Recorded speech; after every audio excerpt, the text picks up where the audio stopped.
Pakistan stand ले सकता है और हम स्टैंड नहीं ले सकते हैं? शहबाज शरीफ बोल रहा है और नरेंद्र मोदी नहीं बोल पा रहे हैं, क्या बात हो रही है यहाँ पर? तो उस सब के चलते नरेंद्र मोदी जी ने पूरी तरह से सरेंडर कर लिया है मुझे। और मैं एक छोटी सी बात यहाँ पर और बोलती हूँ, अमेरिका के सामने जी हजूर जो आप कहिए जी हजूर, चीन का तो नाम नहीं लेते थे।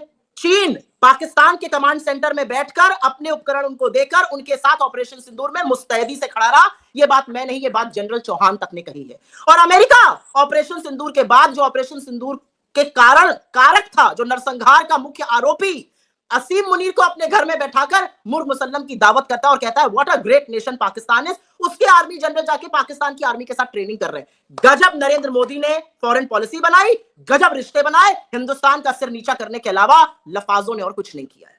56 इंच की छाती में कलेजा चूहे का है, शेर का होता तो अलग बात होती है। आज हिंदुस्तान की जो 56 इंच की छाती की बात करते हैं, उनके अंदर चूहे जैसा कलेजा है। अगर कलेजा शेर का होता तो अमेरिका से कहते हैं हमारी संप्रभुता के साथ खिलवाड़ मत करिए।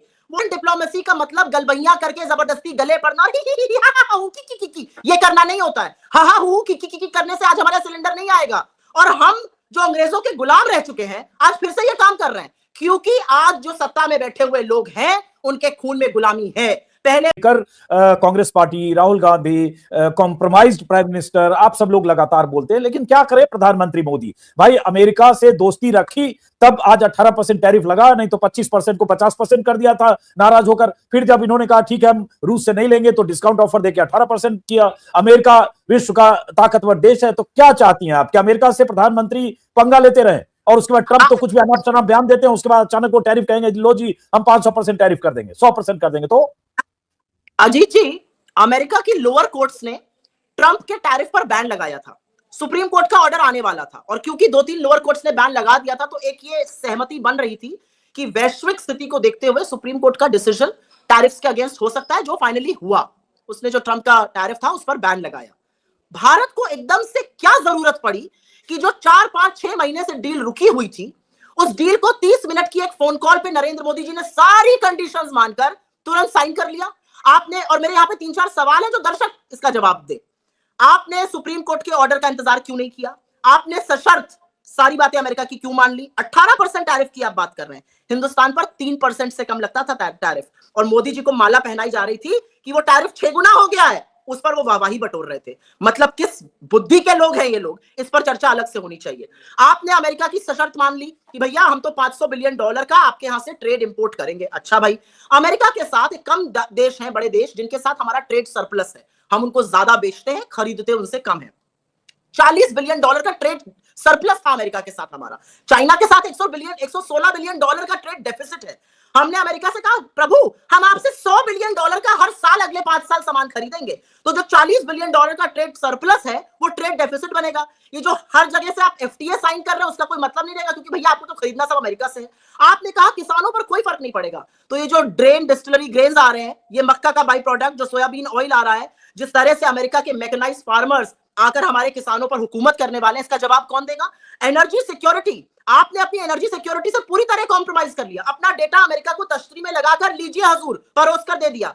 तो अमेरिका से जो दोस्ती है ये महंगी पड़ रही है, लेकिन ये अमेरिका से दोस्ती नहीं है अजीत जी, ये अमेरिका का डर है, अमेरिका का खौफ है। और मैं बताती हूं क्यों। इसके 2 कारण हैं।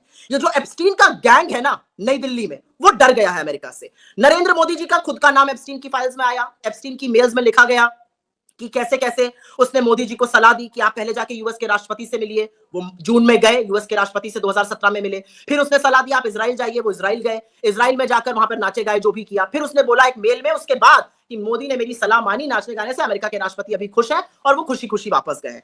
इनके एक मंत्री हैं, यारों के यार है एप्स्टीन के। एप्स्टीन जैसा दरिंदा जिसका नाम लेने से जबान लड़खड़ाती है, जो छोटी छोटी बच्चों के यौन अपराध का दोषी पाया गया, पीडोफाइल, उसका जुर्म 2008 में तय हो चुका था, वो जेल काट आया था। उससे लगातार गलबहियां करने का काम, एग्जोटिक आइलैंड मेरे यार, कॉफी पी ले, बुक साइन कर ले, ये वो काम हरदीपुरी कर रहे थे। प्रेस कॉन्फ्रेंस करते वक्त कहते हैं यार मैं तो कुछ कर ही नहीं पाया, मैं तो इसी सब में रह गया। बातें सुनिए इन लोगों की। तो वो एप्स्टीन के यार। तीसरे एप्स्टीन के यार मोदी जी के परम मित्र अनिल अंबानी जी। एप्स्टीन का जो गैंग है इससे मोदी जी डर गए, पता नहीं क्या ब्लैकमेल उनको किया जा रहा है। और दूसरा बड़ा डर तो ये है ही कि जो राजा की जान तोते में बसी हुई है, वो तोता अडानी है, और गौतम अडानी पर कानूनी शिकंजा कसता जा रहा है। और उस सब के चलते नरेंद्र मोदी जी ने पूरी तरह से सरेंडर कर लिया है। मुझे ये कहने में कोई भी संशय नहीं है कि हमारे प्रधानमंत्री अगर स्वतंत्र निर्णय लेते तो ये निर्णय कभी नहीं लेते, लेकिन हमारे प्रधानमंत्री को ब्लैकमेल किया जा रहा है, वो कॉम्प्रोमाइज्ड है और वो इसलिए देश हितों का सौदा कर रहे हैं। और मैं एक छोटी सी बात यहां पर और बोलती हूं, अमेरिका के सामने जी हजूर जो आप कहिए जी हजूर, चीन का तो नाम नहीं लेते थे। कल क्या किया इन्होंने, चीन के लिए एफडीआई के दरवाजे खोल दिए। अब चीनी कंपनियों पर जो 5 साल पहले बैन लगा था कि वो यहां पर निवेश उसका सीमित रहेगा, उनके लिए गेट खोल दिए, उनके वीजा की सहूलियतें ढीली कर दी। उसके बाद चीनी कंपनियों को सरकारी ठेकेदारी में हिस्सेदारी की जो प्रतिबंध था वो हटा दिया। क्यों भाई, क्या स्टेटस को एंटे 2020 अप्रैल का यथावत रिस्टोर हो गया है? क्या चीन ने अधिग्रहण छोड़ दिया है? क्या चीन ने हमारी जगहों का नाम बदलना बंद कर दिया है? क्या चीन ने अरुणाचल के हमारे नागरिकों को यह परेशान करना छोड़ दिया कि तुम चीनी पासपोर्ट लो? क्या चीन ने जम्मू कश्मीर में घुसकर इंफ्रास्ट्रक्चर बनाना छोड़ दिया? चीन वो सब कर रहा है और हम चीन के लिए एफडीआई के अपने नियम बदल रहे हैं, उनकी सहूलियत के लिए उन नियमों को में से प्रतिबंध हटाया जा रहा है। तो ये तो मोदी जी की अतिरिक्त प्रतिभा है ना, कि एक साथ चाइना को भी हैंडल कर रहे हैं, रसिया को भी कर रहे हैं, चीन को भी कर रहे हैं। तो ये तो खासियत है उनकी कि कूटनीतिक स्तर पर विश्व के 3 जो सुपर पावर है, तीनों को मैनेज करने की कोशिश कर रहे हैं। बहुत बढ़िया आपने सवाल पूछा है। ऐसी खासियत है नरेंद्र मोदी में कि जब ऑपरेशन सिंदूर हुआ तो सदियों का हमारा जो देश मित्र था, ऑल वेदर एलाई रशिया, एक शब्द नहीं बोला। चीन पाकिस्तान के कमांड सेंटर में बैठकर अपने उपकरण उनको देकर उनके साथ ऑपरेशन सिंदूर में मुस्तैदी से खड़ा रहा। ये बात मैं नहीं, ये बात जनरल चौहान तक ने कही है। और अमेरिका ऑपरेशन सिंदूर के बाद जो ऑपरेशन सिंदूर के कारक था, जो नरसंहार का मुख्य आरोपी असीम मुनीर को अपने घर में बैठाकर मुर्ग मुसल्लम की दावत करता है और कहता है what a great nation Pakistan is, उसके आर्मी जनरल जाके पाकिस्तान की आर्मी के साथ ट्रेनिंग कर रहे हैं। गजब नरेंद्र मोदी ने फॉरेन पॉलिसी बनाई, गजब रिश्ते बनाए, हिंदुस्तान का सिर नीचा करने के अलावा लफाजों ने और कुछ नहीं किया है। ये बताओ, चूंकि आप विपक्ष में हैं तो जाहिर है प्रधानमंत्री मोदी कितना भी अच्छा करेंगे तो आप तो आलोचना करेंगी, लेकिन ये ईरान वार में मेरी कोई प्रधानमंत्री से खेत मेड़ का झगड़ा नहीं है अजीत भाई। मेरा प्रधानमंत्री से यह अपेक्षा थी और हमेशा से रहेगी कि इस देश का चुना हुआ प्रधानमंत्री जो इस देश का मुखिया है, समय पड़ने पर खड़ा होगा। वो आर्मी को ये नहीं कह देगा जो उचित समझो वो करो, वो अमेरिका का नाम सुन के चुप नहीं हो जाएगा, वो चीन का नाम सुनकर आंखें और मुंह पे दोनों पे पट्टी नहीं लगा लेगा। वो इस देश हित को सर्वोपरि रखेगा। एक कॉम्प्रोमाइज प्रधानमंत्री जिसको ब्लैकमेल किया जा रहा है वो ये नहीं कर पा रहे, मुझे ये शिकायत है। चलिए वो वापस आते हैं हम ईरान वार पर। ईरान वार में आप भारत की तरफ से क्या भूमिका देखती थी या देखती हैं? विपक्ष क्या देखता है, क्या करे भारत? टांग अड़ा दे अमेरिका इजराइल और ईरान के बीच में अपनी, और उसके बाद भारत उसमें एक पार्टी हो जाए, या भारत ऐसा कोई बयान दे जिससे अमेरिका, भाई सिरफिरा है ट्रंप, मैं तो सनकी पागल सिरफिरा सब बोलता हूं प्रेसिडेंट हो तो भी, उस सिरफिरे प्रेसिडेंट को नाराज करे और बदले में कुछ ऐसी चीज कर दे ट्रंप जो भारत के लिए आर्थिक तौर पर, कूटनीतिक तौर पर नुकसान हो जाए। तो इसको हो सकता है प्रधानमंत्री मोदी जी फूक फूक कर कदम रख रहे हैं, उसमें 12 दिन से चुप है। फूक फूक के कदम नहीं रख रहे हैं, डर डर के मुंह में ताला लग गया है, बोल नहीं पा रहे हैं। और आप जानना चाहते हैं मोदी जी को क्या करना चाहिए? मोदी जी को फोन उठाकर ट्रंप से कहना चाहिए था, ईरान का जो जहाज हमारी नेवल एक्सरसाइज के लिए विशाखापट्टनम आया, उसको हिंदुस्तान के टेरिटोरियल वाटर से कुछ ही दूर हमला करके सिंक करने के कारण आपने अपना जो द्वंद्व था, ईरान इजराइल और आपका जो द्वंद्व था, please do not get it to our territorial waters. आप वो युद्ध हमारे दरवाजे पर लेकर आ गए, ये गलत है। हमारे मेहमान, हम तो अतिथि देवो भव की बात करते थे, वो 20-20 साल लेकिन हमारा जो टेरिटोरियल वाटर था उससे बाहर चले गए थे, वो इंटरनेशनल वाटर में। ये भी जी हाँ, उसी पे आ रही हूं मैं। 20-20 साल के वो लड़के जो नेवल एक्सरसाइज करके गए, जिन्होंने राष्ट्रपति जी के सामने सैल्यूट किया, जिनका बड़ा स्वागत किया गया, उनकी हत्या कर दी अमेरिका ने, और बिना आगाह किए हत्या करी। वो शिप आर्म्ड नहीं था और वो वापस जा रहा था और वो हमारे न्योते पे आया था। तो क्या आज हमारी नैतिकता रह जाती है क्योंकि हमारे टेरिटोरियल वाटर से वो बाहर निकल गया? श्रीलंका जैसा छोटा सा देश, इतना बड़ा श्रीलंका है, श्रीलंका ने जाकर रेस्क्यू ऑपरेशंस में पहले मदद करी। हिंदुस्तान की हैसियत नहीं हुई बोलने की। और हमारे विदेश मंत्री ने जब उनसे सवाल पूछा गया तो क्या कहा? अगर आपके पास कोई सीरियस सवाल है तो उसका मैं जवाब दूंगा। मतलब हिंदुस्तान, जिसका नेवी सुप्रीम है इस रीजन में, जिसकी नेवी की नैतिक जिम्मेदारी बनती है इस रीजन की सुरक्षा की, उस पर सवाल अगर उठ खड़ा होता है तो वो नॉन सीरियस सवाल है। आप अपने आप को कितना बौना, कितना अदना करके जाते हैं, यह आपकी फॉरेन पॉलिसी और आपके स्टैंड पे निर्भर करता है। अगर हमने डोनाल्ड ट्रंप और अमेरिकी एडमिनिस्ट्रेशन के सामने ये नहीं दर्ज करा कि वी टेक ऑफेंस, आपने हमारे बुलाए हुए गेस्ट को जो हमारे न्योते पे आया था, हमारे टेरिटोरियल वाटर से कुछ ही दूर हमला करके सिंक किया, ये बर्दाश्त नहीं है, क्योंकि you can not get your nonsense to our doorstep. हम ये क्यों नहीं बोल पाए? इसको बोलने में नरेंद्र मोदी जी क्यों डरते हैं? क्योंकि वो कॉम्प्रोमाइज है, क्योंकि उनको ब्लैकमेल किया जा रहा है। लेकिन मैं तो ये कह रहा हूं सुप्रिया कि अगर ये सब किया बोला और ट्रंप नाराज हो गया, जिस तरह का सनकी सिरफिरा आदमी है, उस नाराजगी में भारत को कोई बड़ा नुकसान कर दे तो यही डर होगा मोदी जी को। एक इंग्लिश में लाइन होती है, if you are asked to sit and you crawl they will ask you to sink next. English की ये लाइन दर्शकों के लिए मैं बता दूं, अगर आपसे बैठने के लिए बोला जाए और आप दंडवत प्रणाम करने लगिए तो अगली बार वो आपको जमीन के नीचे गाड़ कर आपसे बात करेंगे। अमेरिका ने हमसे कहा आप रूस से तेल नहीं खरीदेंगे, हमने कहा जी हजूर आपके आदेश का पालन होगा। हमने रूस से तेल खरीदना बंद कर दिया, जबकि 40% हमारा क्रूड रूस से आ रहा था, सबसे सस्ता तेल आ रहा था। हमने तेल खरीदना बंद किया, चीन ने तेल खरीदना शुरू कर दिया। चीन ने सारा का सारा तेल खरीदना शुरू कर दिया। अमेरिका की हैसियत क्यों नहीं हुई कि वो चीन पर जवाबी टैरिफ लगाए? अमेरिका ने चीन के खिलाफ एक भी बयान नहीं दिया। अमेरिका का राष्ट्रपति खड़े होकर ये तो नहीं कहता कि मैं चाहूं तो चीन के शी जिनपिंग का करियर बर्बाद कर दूं। अमेरिका का राष्ट्रपति तो ये नहीं कहता कि शी जिनपिंग जो करते हैं मुझे खुश करने के लिए करते हैं। नरेंद्र मोदी के लिए वो कहते हैं मैं चाहूं तो नरेंद्र मोदी का करियर बर्बाद कर दूं, मैं नरेंद्र मोदी जो करते हैं मुझे खुश करने के लिए करते हैं। मैंने सीज फायर कराया, लेकिन मोदी जी के मुंह से चू नहीं निकलता है। अगर ये साइन ऑफ, और मोदी जी की बॉडी लैंग्वेज देखिए आप, बॉडी लैंग्वेज एक्सपर्ट्स तो भरे पड़े हैं ना बीजेपी के इकोसिस्टम में, बॉडी लैंग्वेज देखिए आप। अगर मोदी जी इन सब बातों पर चुप रहते हैं तो America is asking you to sit and you are crawling. ये असलियत है। एक बार खड़े हो जाइए और कहिए हम 140 करोड़ का संप्रभु राष्ट्र है। अमेरिका के एक प्रोफेसर है जेफरी सैक्स, आप भी उनको अच्छी तरह से जानते हैं, मैं भी जानती हूं। ग्लोबल एक्सपर्ट्स पे he is considered one of the last words, professor Jeffrey सैक्स। उन्होंने क्या कहा? उन्होंने बहुत पते की बात करी। उन्होंने कहा 200 साल तक ब्रिटिश हुकूमत झेलने वाले भारत के नेता ये क्या कर रहे हैं, मैं समझ नहीं पा रहा हूं। ये अमेरिका के इंपीरियलिज्म में अमेरिका के साथ क्यों खड़े हैं? आज अमेरिका वो काम कर रहा है जो कभी अंग्रेज करते थे, और हम जो अंग्रेजों के गुलाम रह चुके हैं आज फिर से ये काम कर रहे हैं, क्योंकि आज जो सत्ता में बैठे हुए लोग हैं उनके खून में गुलामी है। पहले वो यस यस यस और गुलामी करते थे अंग्रेजों की, आज वो यस यस यस और गुलामी कर रहे हैं अमेरिका की। इसकी कीमत देश के संविधान को, देश की संप्रभुता को, देश के लोगों को चुकानी पड़ रही है, और इसको कहने में मुझे कोई गुरेज नहीं है, मुझे कोई डर नहीं है। आप कह रहे हैं गुलामी कर रहे हैं, भाई वो कह रहे हैं कि विश्व गुरु भारत है, 56 इंच के सीने वाले प्रधानमंत्री हैं। 56 इंच की छाती में कलेजा चूहे का है, शेर का होता तो अलग बात होती है। आज हिंदुस्तान की जो 56 इंच की छाती की बात करते हैं उनके अंदर चूहे जैसा कलेजा है। अगर कलेजा शेर का होता तो अमेरिका से कहते हैं हमारी संप्रभुता के साथ खिलवाड़ मत करिए। वो 28 साल की लड़की कैरोलिन लेविट जो प्रेस सेक्रेटरी है वॉशिंगटन में, वो खड़े होकर कह रही है India has been a good actor. ये गुड एक्टर शब्द का प्रयोग हिटलर ने भी किया था। याद रखिएगा इन शब्दों का प्रयोग हिस्ट्री में कहां हुआ है। We are not good actors. We are an independent sovereign country. You jolly well respect that. एक 28 साल की लड़की वहां खड़े होकर कहती है Indians are good actors, so we have permitted them. ये दो शब्द हिंदुस्तान के लिए आप सोच सकते थे कोई इस्तेमाल करता है? अरे तू आज ही का मैंने भी उस वीडियो को कई बार प्ले किया, कि बताओ अब ये कहने लगी स्पोक्स पर्सन के तौर पर। और वो 28 साल की, आप कह रहे हैं ट्रम्प सिर फिरा है, ट्रम्प सिर फिरा होगा। वो 28 साल की लड़की की हैसियत है कि एक संप्रभु देश को, हिंदुस्तान जैसे देश को ये कहे नरेंद्र मोदी को कुछ नहीं करना था, उनको खड़े होकर कहना था 140 करोड़ का देश है, हम आपके साथ पार्टनर्स हैं, हम आपके स्लेव नहीं है, हम आपके लिए एक बड़ा मार्केट है, हम विश्व में। देखिए एक जमाना ऐसा था जब दुनिया देखती थी कि भारत का चीजों पर क्या स्टैंड है।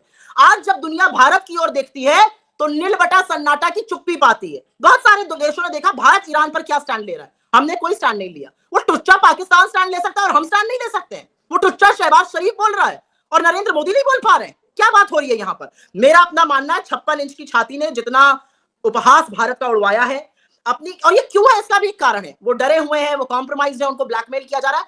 उनको लगता है कि अभी भी वो बेवकूफी की हरकतें करके, वो उल जलूल बातें बोलकर अपने भक्तों को खुश रखेंगे। उनको विश्वास है कि ऑक्सीजन के लिए तड़पते हुए इस देश में जैसे उन्होंने ताली थाली बजवाकर शोहरत हासिल करी थी, इस बार भी वो इसी तरह की कोई कलाकारी करेंगे। ऐसा देश बना दिया नरेंद्र मोदी ने।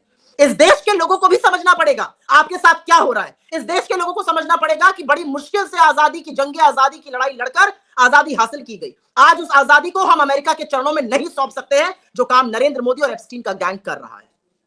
अब आखिरी सवाल सुप्रिया, बहुत नाराज और गुस्से में हो सरकार की, क्योंकि देखिए मुझे अजीत भाई, मैं थोड़ा सा इस बारे में, ये मेरे लिए बड़ा पर्सनल इश्यूज है। मैं उस खानदान से आती हूं जहां पर मेरे बाबा दादी सब जेल गए, मेरी दादी ने जीवन पर्यंत और बाबा ने जीवन पर्यंत, मेरे पिताजी तक ने जीवन पर्यंत खद्दर पहना। उन्होंने अपनी संपत्ति, उन्होंने अपने गहने तक गांधी जी को डोनेट कर दिए थे आजादी के दौरान। और आज की तारीख में जब हिंदुस्तान की संप्रभुता के साथ, हिंदुस्तान के सम्मान के साथ खिलवाड़ होता है और सरकार चुप रहती है तो खून खौलेगा। क्योंकि ये बहुत ही बलिदानियों का खून है भाई। इस देश में लोगों की जान गई है। मतलब भगत सिंह जैसे लोगों को हम क्या जवाब देने के लिए आज खड़े हैं कि आप 23 साल में आजादी का फंदा चूमकर झूम गए, लेकिन हम अमेरिका के सामने नतमस्तक है। मेरे लिए ये चीजें थोड़ी सी पर्सनल है, और क्योंकि मुझे ऐसा लगता है कि इस देश की आजादी इज एब्सोल्युटली नॉन नेगोशिएबल।